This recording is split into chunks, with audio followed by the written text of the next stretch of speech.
Hey friends, welcome back to the channel. Today, I am going to be teaching you how to make your very own bone broth. What I did is I had made a turkey for another project, which you'll be seeing later, and I didn't want the bones and carcass to go to waste. So all of the scraps I put in my small roaster oven along with veggie scraps that I'd been saving. I've got some celery, carrots, onions, and I think I even have some cabbage in there. You can throw just about any kind of veggie that you want in. When you're cutting up your onions, just save all those peels and the tops and bottoms to your celery. It works really good to use at another time. I suggest just putting them in a zippy bag and putting them in the freezer, and hang on to those because you're going to see today how I make some gorgeous bone broth. And we're going to freeze dry it for long-term storage. So hang on, and you let's want to go do ahead this. And just put a splash or two of apple cider vinegar. And what the apple cider vinegar does is it just helps release some of the nutrients from the bone. So in my cooker, I have had the bone and all the veggie scraps going for a couple days now. Oh my goodness, friends. Look at the color of this broth. This beautiful stock. I am so excited about this. But I realized I have the wrong scoop, so let me grab a different one. Oh, this one doesn't have holes. I'm just gonna strain. We've got meat, bits from the bone, we've got veggies, and I'm just gonna try to get some of this broth out.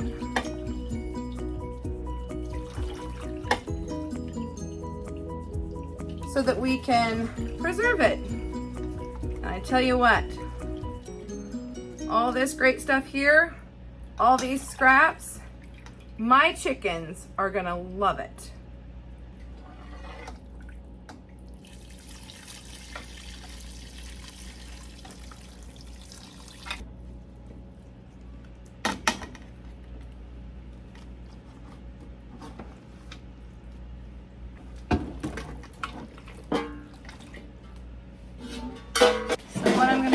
I'm going to grab myself another bowl. I happen to have two of the same exact bowl.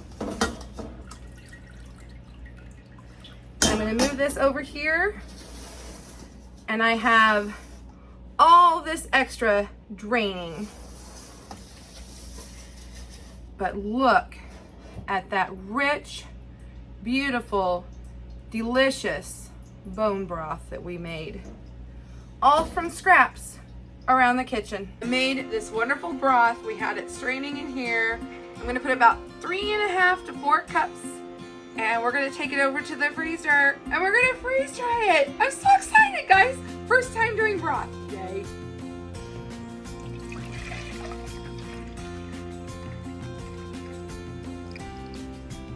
Okay, so we got the turkey broth made. Look at that gorgeous gold. I chose not to pre-freeze. I hope I don't regret this. I've got about 3.5 cups in here because I think I have just enough. It was just under 4 quarts, and I'm going to try to put a quart in each one. I'm just going to slowly pour this into my machine, just like I did the milk and the eggs. Ever so careful.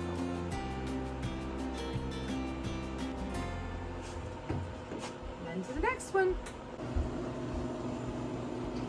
Don't want to pour too fast or it'll slush out the backside.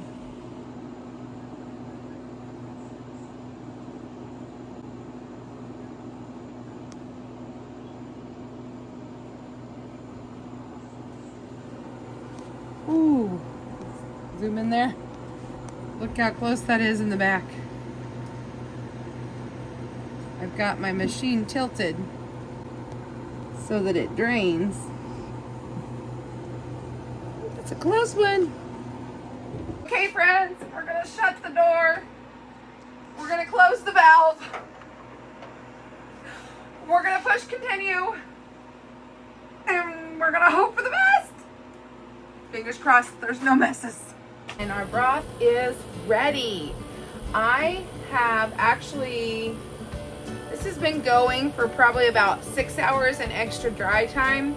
And that's why I always set it for more than, 2 hours extra, because I just am so busy all the time. The last of the air is out. The machine is still running because before I shut it down, I want to make sure that everything's actually dry. So I'm going to go ahead and get out my thermometer. Although, if you look at that, it sure looks dry. But there's a couple spots here that I just want to make sure.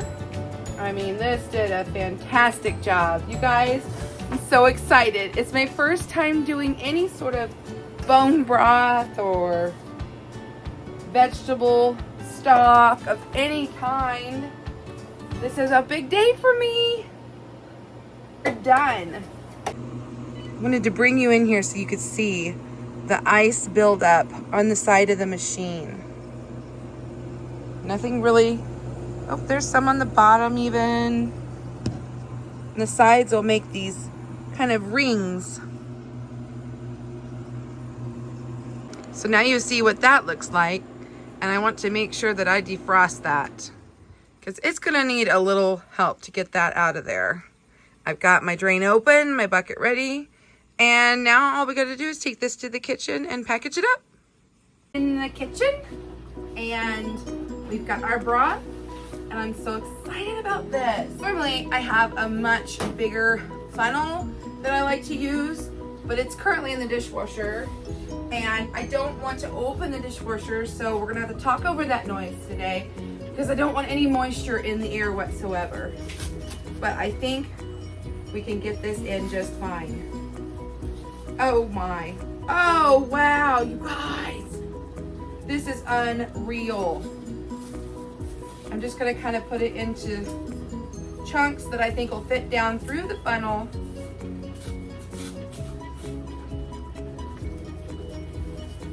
I didn't even need this to scrape it up with. It just kind of all came in one piece. I wasn't sure if it would stick to the pans or not, because there was some fat in this.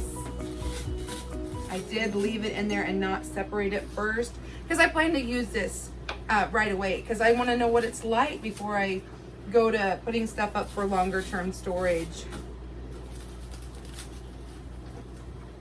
Oh, this is so exciting. This is my homemade turkey bone broth that we made together just a matter of days ago. So this little tool here is actually something you use to scrape and clean your Vitamix with. And you're probably wondering, well, why aren't you just putting this in the Vitamix? Well, I have learned that when you blend things, it can cause some heat friction, and that can cause a little moisture. So what I use it as a tamper, and I'm just, it's so airy and so flaky that it is no problem at all to just crush it down right here in the jar like I do my eggs and milk. Wow, this is impressive. I may not even need a half-gallon jar. So I think I'll just go ahead and use this to just kind of chop to make pieces that will fit down in here a little bit better. Here we are over with my food saver. This is how I seal my jars. Got myself a good quality lid. But before I put that on, actually, I want to open this. And I'm going to put one of these moisture absorbers in there. I'm more worried about moisture than I am about oxygen at this point. I'm going to seal this back up. I'm going to go ahead and put this wide mouth attachment on. And now that this is ready, I'll move this hose over and I'm going to seal this. And look, perfect seal. I'm gonna shake it up and I'm gonna let it have lots of space, but if I wanted to, I probably could have put this, I very likely could have put this into a quart. Now I'll show you just how quick and easy it is to clean up. Hot water with a rag, and it just comes right off. So now I've rinsed them. Just put some soap on my rag.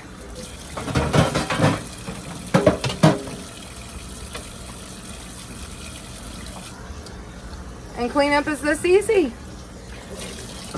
So with some vegetable scraps that probably would have gotten tossed, a turkey carcass, and a little bit of water, and a little bit of time, I now have my very own turkey bouillon, powdered. I'm so excited, guys. Folks, if you're anything like me, you want to know what this tastes like and did it work.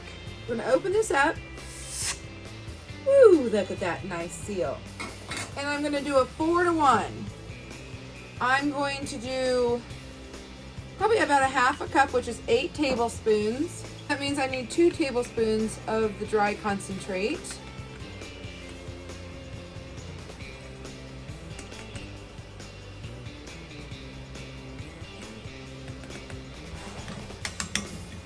And I've got, see that? I've got my water boiling, and we'll add that in just a second. Now I got the 4-to-1. Well, I was able to get this broth easily in a quart. And if you remember when we did the freeze drying, there were 4 trays and 4 quarts in there. And I got a nice reseal with my lids, no issues. I'm gonna go ahead and just shake this up so it's nice and loose and it's not packed down too far.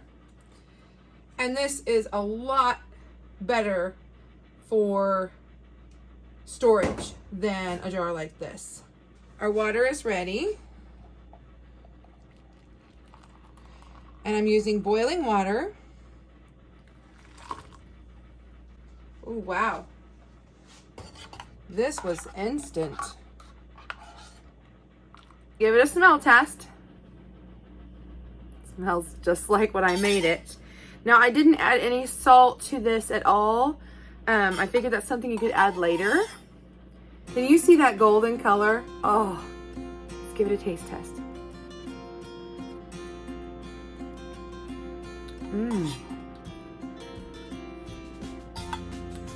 That's good. And I will tell you though, that 4-to-1 is a nice sipping broth. But if you want a more concentrate, you would probably want to do half and half. But for me, to just sip on it, that's just about right. We did it!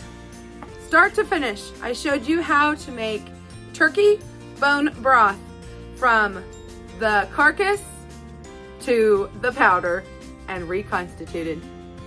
This has been great. Thank you so much for coming along with me on this exciting first time journey into freeze drying bone broth. I hope that you enjoyed it. I'll see you next time. Bye. Way better than the store-bought stuff.